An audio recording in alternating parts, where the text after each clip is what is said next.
เจอไข่แล้วจ้าไข่ฮิโรโงะขาวเมื่อกี้ได้ดอกบานเนาะ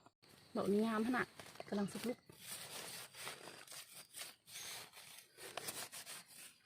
สวัสดีจ้าสวัสดีครับมาหาเห็ดคือเก่าพี่น้องมาไปใกล้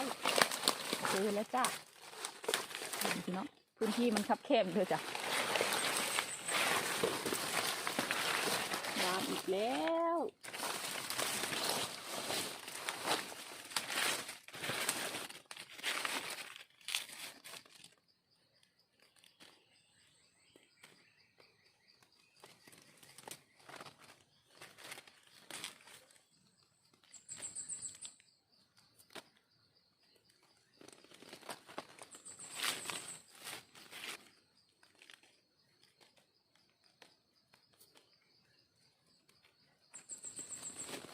ดอกสวยขนาดนี้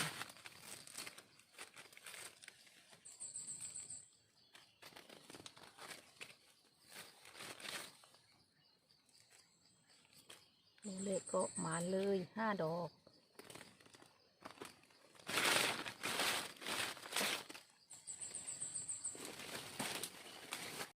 เจอเห็ดปวกจ้ะพี่น้องเขี่ยดิเนาะเอาหลุดซะ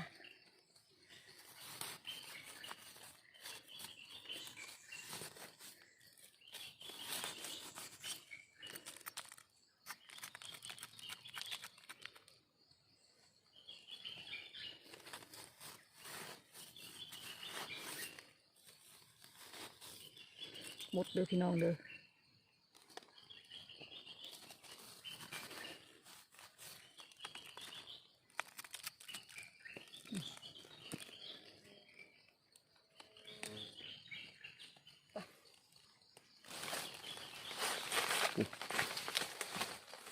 เห็นไกลๆพี่น้องนิดนึงดิ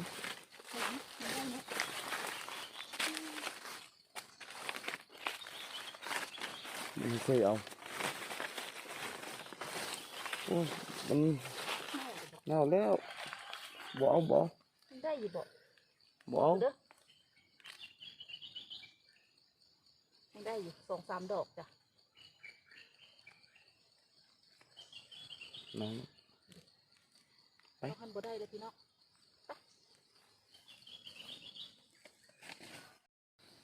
ดอกน่ารักพี่น้อง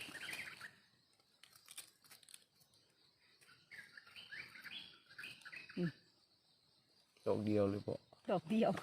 ปุยหมูเลยเกาะดอกงาม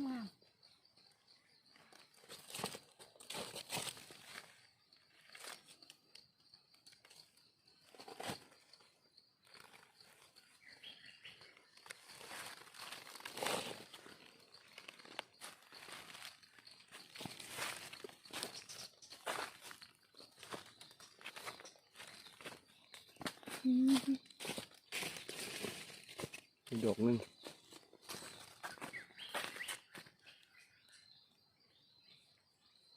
ดอกงามดอกงามขนาดเป็นเถาแล้ว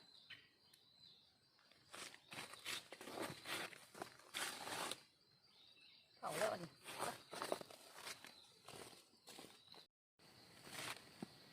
เจอเห็ดเกาะงาม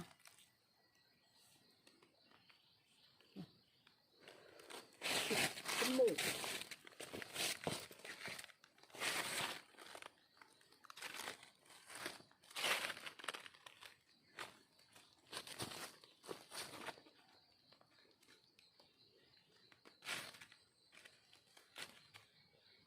ฝนบุตกเนาะดอกมันก็แข็งเนาะฝนบุตกดอกยังแข็งอยู่จ้านี่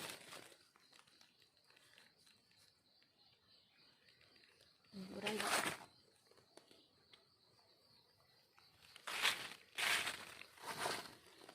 อันนี้ได้ดอกเดียวด้วยจ้า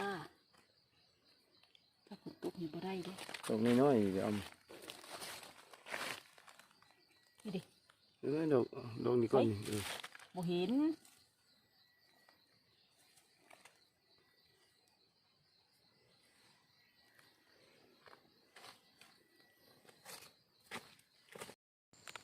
ลูกเหลือง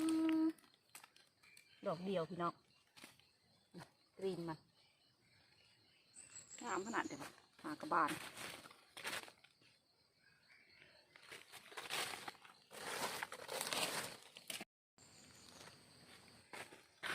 เป็นละโงกขาวจ้ะพี่น้องอันนี้ดอกเดียวคือเก่า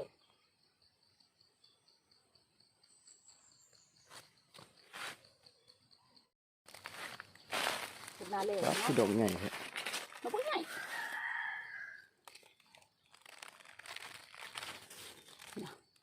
งามขนาด โอเคงเลยเนาะ พอแล้ว มีดอกใหญ่ ไปครับละโงกแดงขาหักไหมงาม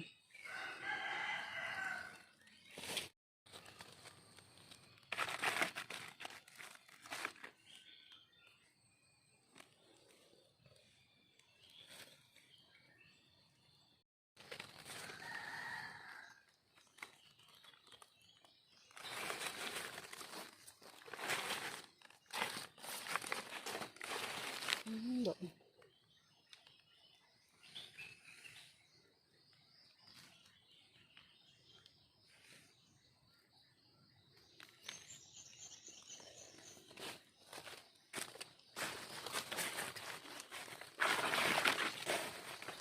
เดี๋ยวเป็นหมูเลย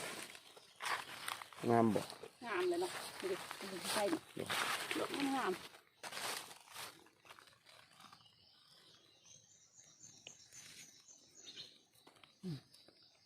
มีดอกกำลังออกนำดิ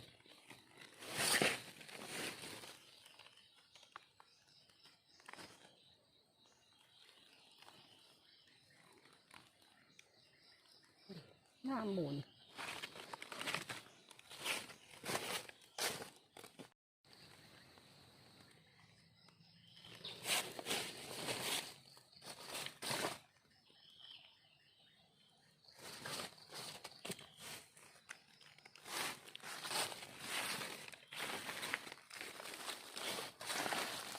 นี่บอก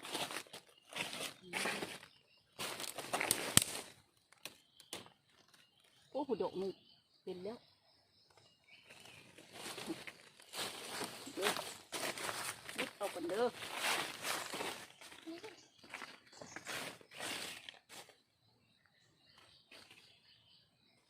ดอกนี่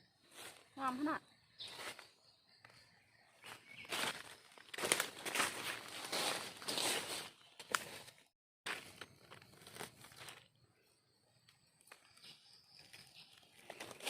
ดอกนี้งามขนาดติดแล้วกันนี่กันนี่เต็มเลยมาสองเอ้ย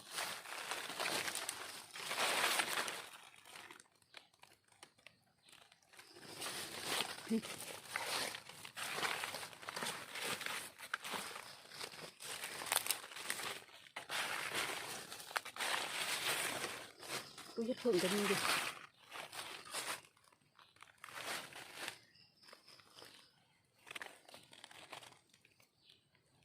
ดิ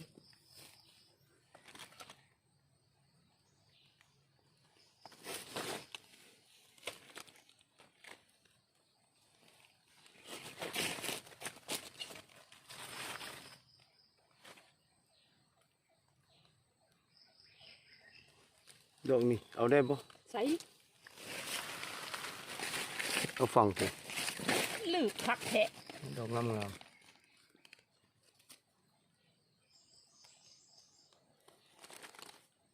ไงเป็นได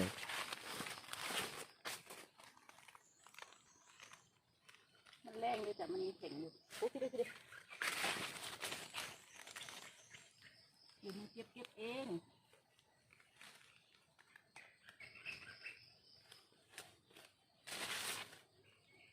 บ่เห็นปัน ฟังผู้ดีนี่แหละ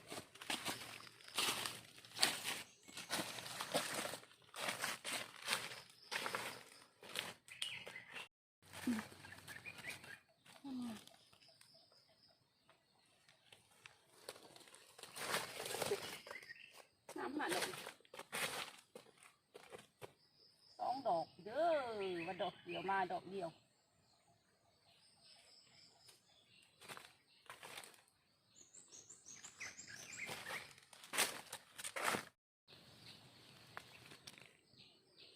ดีดอ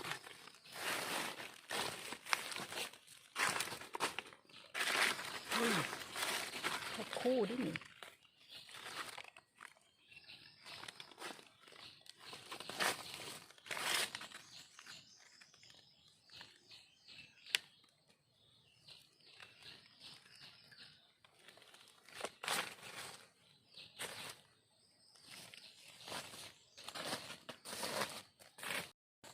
พี่ลึกเทพี่น้อง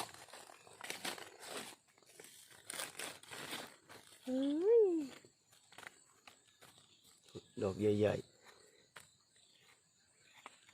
เนาะ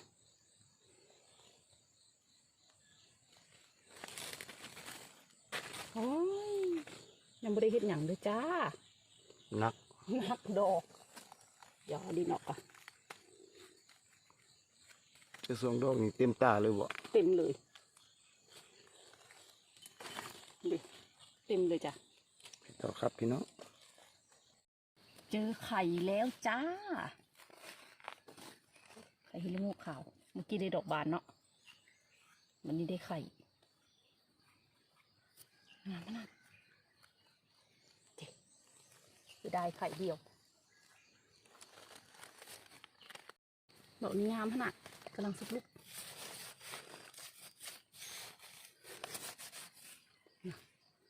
ยาวเนาะ งาม